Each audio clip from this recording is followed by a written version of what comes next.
your host, Caitlin Livingston. Hello, and welcome to the first edition of Tiger TV. I'm your host, Caitlin Livingston. Today's stories include a look at tennis, a quick commercial break, and the Mid-Carolina football game. Now to Cameron and Will with the tennis story. I got the chance to catch up with Coach Webb, Lake and Rita, and Sarah Shore to see how the season's going. James, what are some of y'all's expectations, and how are y'all feeling about yourselves? I really think that this year can be special if we stay focused on one game at a time.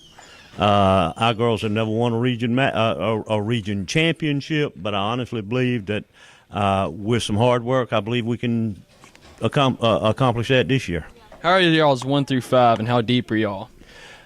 Actually, we're pretty consistent all the way down 1 through 7. On any given day, I really believe that 7 could beat 1, and that's a great situation to be in. Yes, sir. Who are some of y'all's leaders out there this year? I've got 3 seniors, and I always look for seniors to be leaders. Seniors this year, the leadership comes from Emily Dumont, Madison Price, and Destiny Stevens. Can't rule out those underclassmen, Sarah Shore and Lake and Rita, Allison DeVore. I mean, they're good. They're good. So Yes, sir. Good luck to the rest of the season. Thank you. Lakin, is there any pressure of being number 1? Not necessarily. Tennis is more of an individual sport instead of a team sport, and so it's yourself first and then the team, but not exactly. How did you play in your first 2 matches? I think I did pretty well. The first one was a little more tough because it was my first match back since my 9th grade year, because last year I couldn't play because of my knee. How do you feel about the rest of the team and your teammates? We have a lot of really good, sportsmanship and teammates on the team, and everybody plays really well together. So competing for spots, it was really difficult because everybody is so talented and plays tennis so well. Thank you, Lakin. Good luck for the rest of the season. Thank you. Sarah, what are some of your personal goals and some of your team goals? Some of my personal goals is to just play as the best that I can throughout the season and remain at number 2. And then for our team, I would just like to make it as far as we can in the playoffs. Thanks, Cameron and Will. Now for a quick commercial break.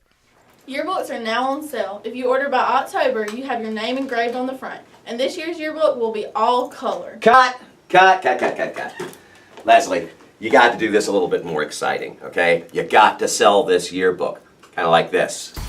All color yearbook. Are you kidding me? For the first time ever. And folks, yearbooks last forever. This is the one book that will follow you for the rest of your life. And it's cheap. You spend more on your phone bill every month than you do on this yearbook. Something like that. Okay. Okay. Girls, you spend more on a pair of shoes than you do on this yearbook. Guys, those dates, you spend more on the dates than you will on this yearbook, and this yearbook will last you through life. So order your yearbook today in Rosener's Room.